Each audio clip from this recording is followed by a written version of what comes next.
Une femme qui a de la grâce obtient la gloire, et ceux qui ont de la force obtiennent la richesse. L'homme bon fait du bien à son âme, mais l'homme cruel trouble sa propre chair.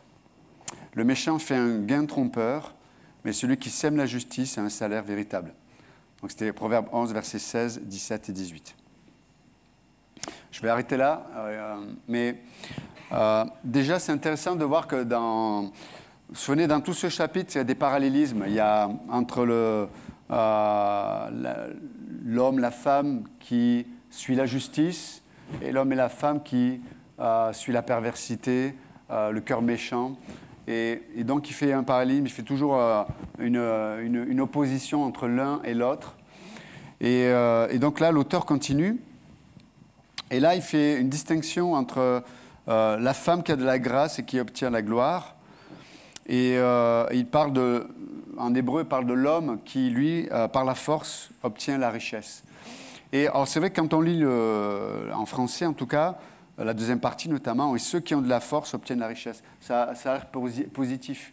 En hébreu, ce n'est pas positif. C'est vraiment une opposition entre la femme qui a de la grâce et qui obtient la gloire, et l'homme qui, par la force, obtient la richesse.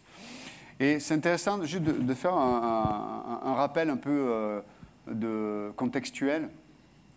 N'oubliez pas, c'est que, alors que c'est Salomon qui écrit ce proverbe, c'est une période patriarcale et qui n'est pas négatif en soi, hein, si Dieu est à la bonne place.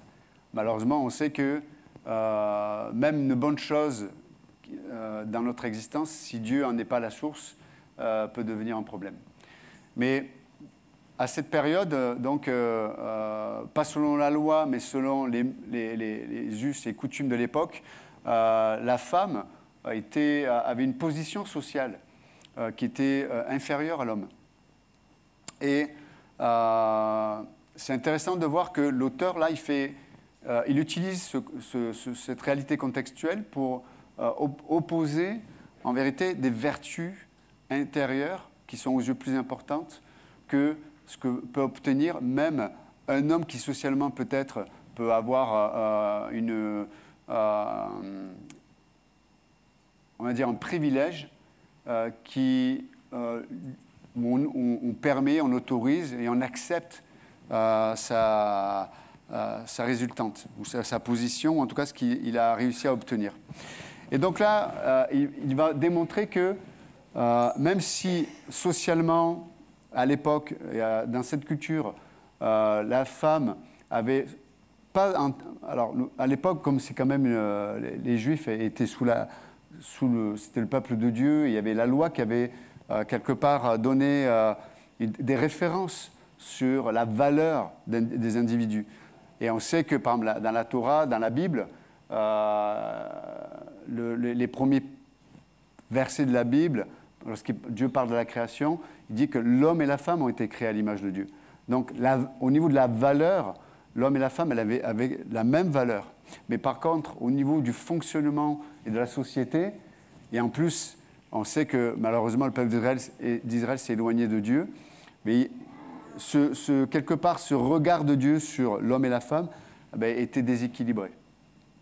Au point même où, à l'époque même de Jésus, vous vous souvenez quand les pharisiens vont prendre la femme prise en péché d'adultère et qui vont la jeter aux pieds de Jésus, et vous vous souvenez, Jésus va leur dire mais que celui qui n'a jamais péché jette la première pierre.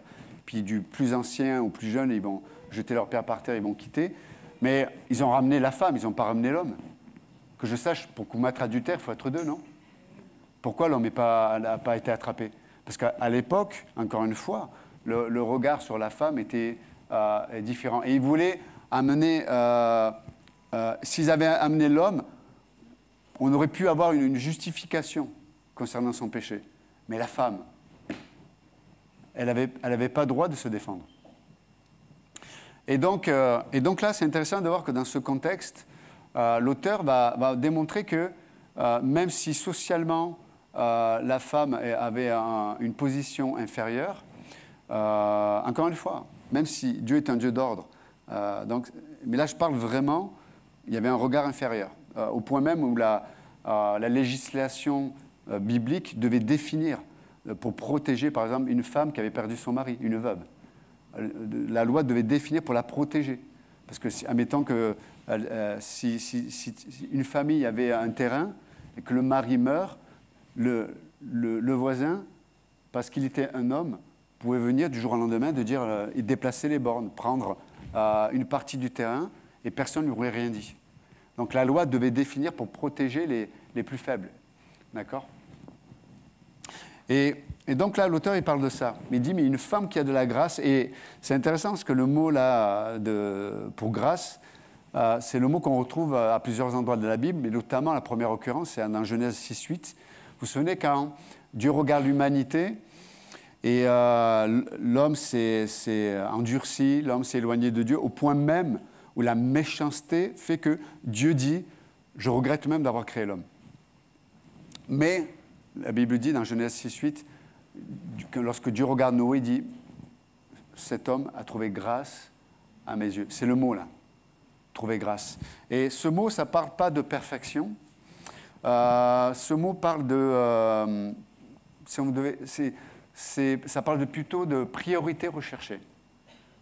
C'est que Noé avait dans ses priorités intérieures, dans ses pensées, dans son cœur, il avait priorisé la pensée de Dieu, il avait priorisé de servir Dieu, il avait priorisé comme standard de vie d'honorer Dieu. Et il trouva grâce aux yeux de Dieu. Donc, c'est intéressant. Donc, là, le même mot hébreu est utilisé là, en proverbe. Donc, une femme qui priorise Dieu dans sa vie, dans ses pensées, dans son cœur, dans sa façon de communiquer, dans sa façon de parler, va amener littéralement... c'est une femme qui a de la grâce, obtient la gloire. Et le mot obtenir, là, c'est littéralement, ça parle de saisir quelque chose qui t'est proposé. C'est comme Dieu dit, mais c'est le désir de Dieu, c'est le cœur de Dieu, que cette grâce-là, que cette gloire, soit vécue par le croyant. C'est accessible. Vous savez, ce n'est pas comme dans les fêtes foraines, vous savez, où, quand tu es enfant, on te met le pompon, là, que tu n'attrapes jamais. Il y a toujours quelqu'un d'autre qui l'attrape. Je vois qu'il y en a qui ont été traumatisés par ça. Mais Dieu, il ne joue pas avec nous comme s'il y avait un pompon qu'il fallait attraper. Dieu désire manifester et nous faire obtenir, qu'on puisse saisir tout ce qu'il a préparé pour nous. Ce n'est pas glorieux, ça ? Mais le moyen de l'obtenir, ce n'est pas les œuvres. Le moyen de l'obtenir, ce n'est pas par la force. Le moyen de l'obtenir, c'est par une disposition intérieure. Et cette disposition intérieure, elle est définie par Dieu. Qu'est-ce que tu priorises ? Qu'est-ce que tu priorises ? Qu'est-ce que je priorise dans ma vie, dans mes pensées ? Et dans ma façon, par exemple, de me voir, dans ma façon de communiquer avec l'autre, avec mon époux, avec mon épouse, avec mes amis, dans mes engagements, dans mon travail, est-ce que Dieu est honoré ? Est-ce que Dieu est priorisé ? Ou est-ce que je vais prioriser ma façon de concevoir ce qui est bien, ce qui n'est pas bien, ce qui est juste, ce qui n'est pas juste ? En fait, c'est moi que je priorise. Et on revient un peu à ce que disait Pasteur Georges, quand il parlait du fruit de l'esprit. Le fruit de l'esprit, c'est d'abord s'accorder avec l'esprit. C'est une personne, ce n'est pas un fluide qui passe dans la foule. Hein? Ce n'est pas un vent comme ça avec des... Non, l'esprit, c'est une personne, la Bible dit. Et pour vivre le fruit de l'esprit, il faut s'accorder avec l'esprit, accepter sa position et accepter ma position. On appelle ça l'humilité, en fait. L'humilité, c'est accepter la place que Dieu me donne. Et c'est ce qui est glorieux. Et là, enfin, on reçoit l'amour, la joie. Il y aurait tellement de choses à dire, c'est incroyable. Et même l'ordre de ces vertus du fruit de l'esprit ne sont pas humainement logiques. Mais bon, ce n'est pas le sujet ce matin. Mais en tout cas, c'est incroyable de voir que cette femme qui a de la grâce, qui a de bonnes priorités, qui recherche Dieu, littéralement, elle se saisit cette gloire. Et le mot gloire, là, ça parle d'une richesse intérieure qui impose la bonne renommée et le respect à l'extérieur. Une richesse intérieure qui impose une bonne renommée et le respect à l'extérieur. Et cette richesse, si on pouvait, j'essaie de définir, que ce soit plus pratique pour nous, ça parle de, je veux le dire simplement, qu'est-ce que tu vas laisser faire à Dieu dans ta vie? C'est ça en fait. Qu'est-ce que tu laisses faire à Dieu dans ta vie? Qu'est-ce que tu lui permets d'opérer en toi? C'est ça la richesse dont il est question là. Et le mot gloire, en hébreu, il ressemble assez au mot grec, doxa, en grec. Ça parle de substance et de poids. Tu sais, quand on a l'expression de dire « Ouh là, ça, c'est du lourd. » Hein? Ça, c'est du lourd. Quand cette personne, elle rentre là, c'est vraiment du lourd. C'est quelqu'un qui en impose. Et là, cette femme impose la gloire, non pas parce qu'elle a un pouvoir social, je revenais au contexte que je vous ai donné tout à l'heure, mais parce qu'elle a une richesse intérieure que je viens de vous définir. Et ça, c'est incroyable. Et par contre, donc l'auteur, dans cette définition, et il y a un exemple biblique qui est flagrant concernant, par exemple, le caractère intérieur de cette femme-là.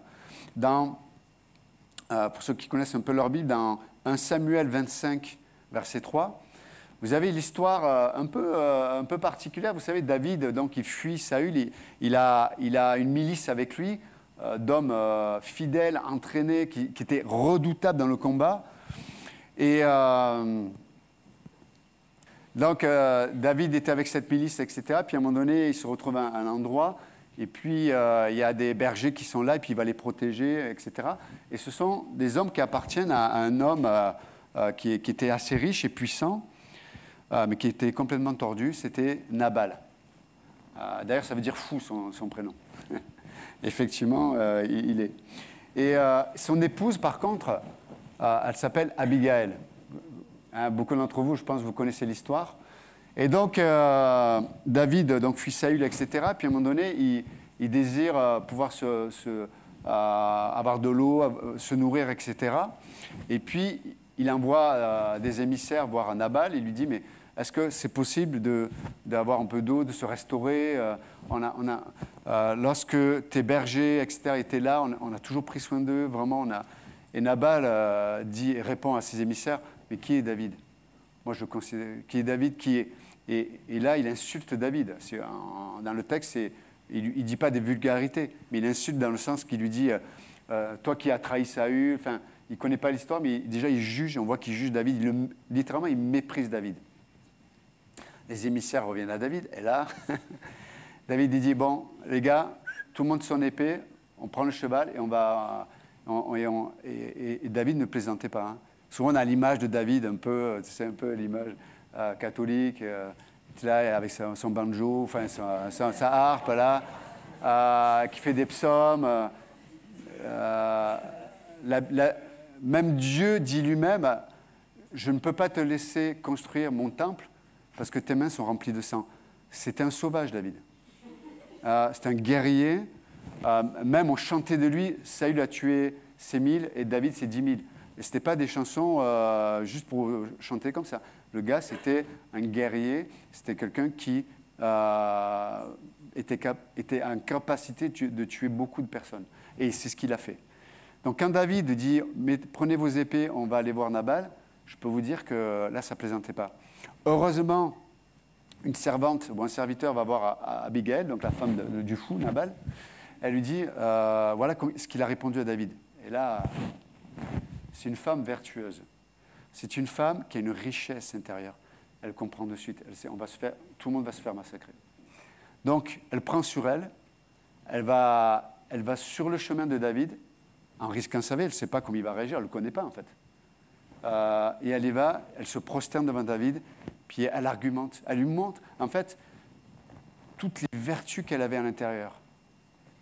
Elle va mettre des mots qui vont toucher le cœur de David et qui vont arrêter le projet de David de massacrer tout le monde. Et je peux vous dire que c'était un homme déterminé, David. Et en fait, cette histoire illustre très bien ce verset-là. Une femme de grâce, une femme qui a cette richesse intérieure, est plus riche et plus puissante qu'un homme qui... Et le mot, je reviens dans le proverbe, le mot pour quand il est dit « et ceux qui ont de la force », le mot « force », ce n'est pas un mot positif là. Le mot « force » là, si on le traduit, ça signifie celui qui sème la terreur par la méchanceté. Celui qui sème la terreur, littéralement, c'est un tyran en fait. Donc si on pouvait traduire, et ceux qui sont des tyrans obtiennent la richesse. C'est moins positif là, hein, mais c'est ce que ça signifie. Voilà. Mais la Bible dit que même celui qui est fort, qui est un tyran, qui a la capacité, qui a le pouvoir sur les autres, la Bible dit il peut être riche, mais il n'obtiendra jamais la gloire. Il n'aura jamais cette renommée, il ne sera jamais connu du cœur de Dieu, de la pensée de Dieu. Il n'aura jamais la capacité, la puissance de toucher les cœurs. Et je reviens à Abigail. Elle va voir David. Elle est tellement une femme de grâce, comme on l'a dit tout à l'heure, qu'elle va trouver les mots pour changer le cœur d'un homme qui était déterminé. Une gloire incroyable. On ne sera pas toujours les plus forts. Mais on peut être un homme et une femme de grâce, à n'importe quel instant. On pourra trouver les mots, la bonne attitude, la bonne pensée, pour percer les cœurs, même les plus durs. Ça, mes amis, ça n'a pas de prix. Ça n'a pas de prix. Il y a des hommes, des femmes qui ont des richesses, qui sont en société, qui sont reconnus, des artistes, tout ce que vous voulez.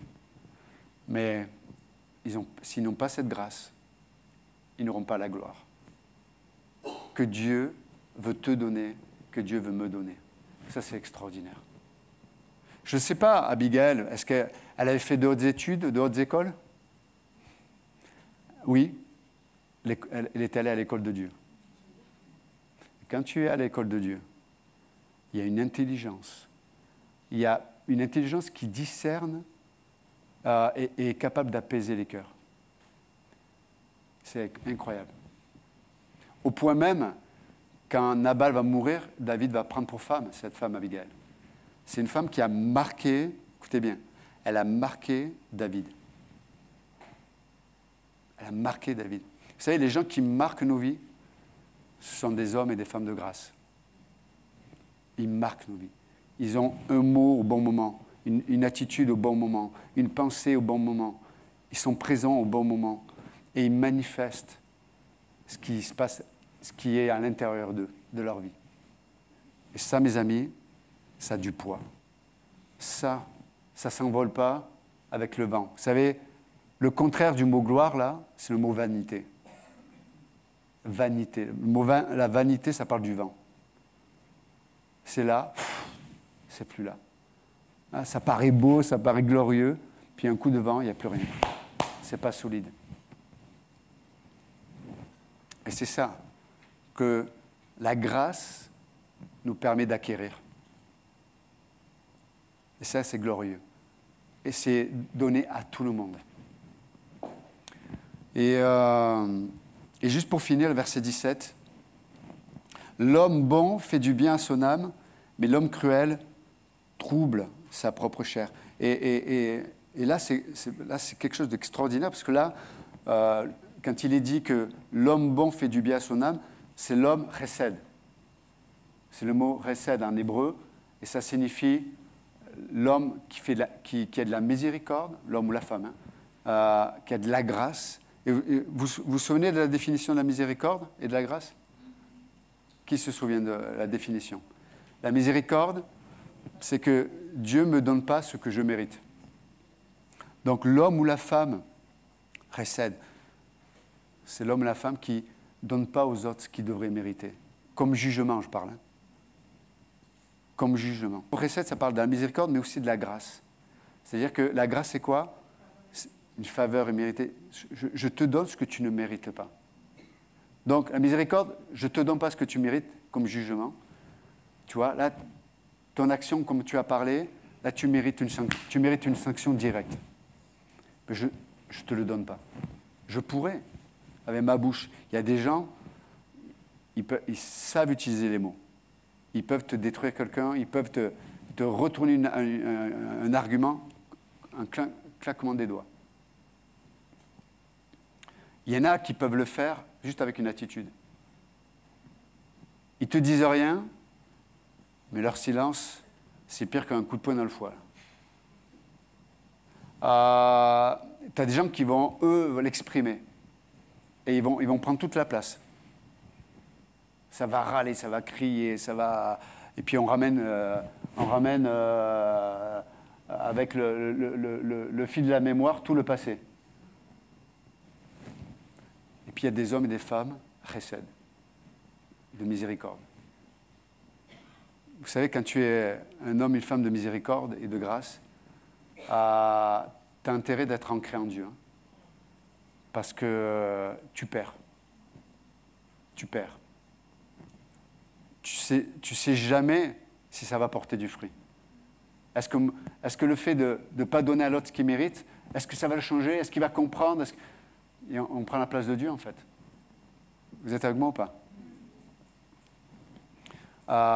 Et c'est extraordinaire. Donc, l'homme chesed, écoutez bien, hein, fait du bien, littéralement, c'est pas simplement l'âme, là. Ça parle de son corps, en fait. Un homme de grâce, une femme de miséricorde, qu'est-ce qui se passe? On voit le lien entre l'immatériel et le matériel. L'homme, la femme de grâce et de miséricorde, qu'est-ce qu'elle fait? Elle va faire du bien à son corps.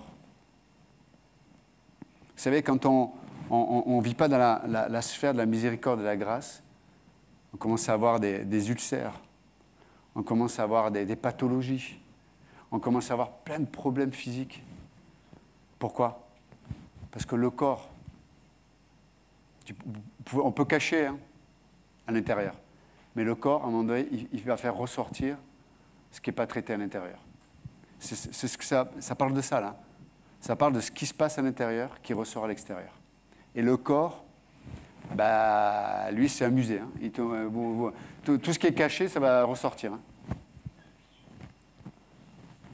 Donc là, il est dit que celui qui est chesed, il va faire du bien à son corps. C'est pas beau, ça? On a Donc quand on est une femme et un homme de grâce, qu'est-ce qui se passe? On va faire du bien à notre corps. On va être équilibré psychologiquement. Et notre corps va aller... alors je ne dis pas, je sais qu'on est dans une société, la nourriture, la pollution, tout ce que vous voulez, ça a un impact sur notre corps, j'en conviens. Mais beaucoup de pathologies, beaucoup de maladies sont la résultante de ce qui se passe à l'intérieur. C'est avéré. Eh bien, Dieu nous donne la solution. Vous entendez ce matin? Commence à être un homme et une femme de grâce. Mais tu ne peux pas être un homme et une femme de grâce si tu n'apprends pas à la recevoir. Et on revient, une femme qui a de la grâce obtient la gloire. C'est lié, hein, les deux. Mais l'homme cruel, et le mot cruel, ça parle de rude, féroce.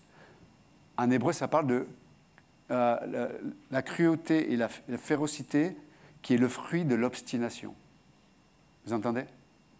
Je pense comme ça, j'ai raison, ça ne changera pas, c'est comme ça. Wow. Tu vas être féroce, tu vas être cruel, mais la Bible dit que celui qui pense comme ça, qui vit comme ça, va troubler. Littéralement, troubler, ça parle d'affliger. Tu sais, quand tu affliges quelqu'un par une nouvelle, par une attitude, affliger, c'est écraser. Tu écrases. Tu écrases quelqu'un. Mais celui qui est cruel trouble sa propre chair. C'est incroyable. Donc, ce matin, j'ai fini, c'est tard déjà, mais juste s'encourager. Nous, on veut prendre l'exemple de cette femme de grâce. Amen. Ah, ok. Recevoir cette richesse, cette gloire, cette substance, ce poids-là, où on est solide, on est ferme, et sans rien rechercher à l'extérieur, on va imposer, révéler à l'extérieur les priorités intérieures. Et qu'est-ce qui va se passer? On va être un homme et une femme de grâce, miséricorde, grâce, et on va faire du bien à notre âme. On va bien dormir le soir. On ne sera pas agité dans nos pensées. Et l'ulcère va guérir petit à petit. Parce qu'il y en a qui nous facilitent le transit intestinal, comme dirait l'autre. Mais c'est beau de voir qu'occupé avec la miséricorde et la grâce, on prend soin de nous. Amen. Seigneur, merci encore ce matin pour ta parole. J'espère que ça a été clair et que ça édifie ton corps ce matin. Merci encore pour ta parole. C'est vrai, c'est un trésor inépuisable. Ta parole est un trésor inépuisable. Aide-nous, Seigneur, à apprendre à avoir les outils pour y creuser et pour faire remonter et rendre visible ces trésors qui sont de ta parole. Merci Jésus encore pour le reste de cette journée. Sois élevé et glorifié. Amen. Que Dieu vous bénisse.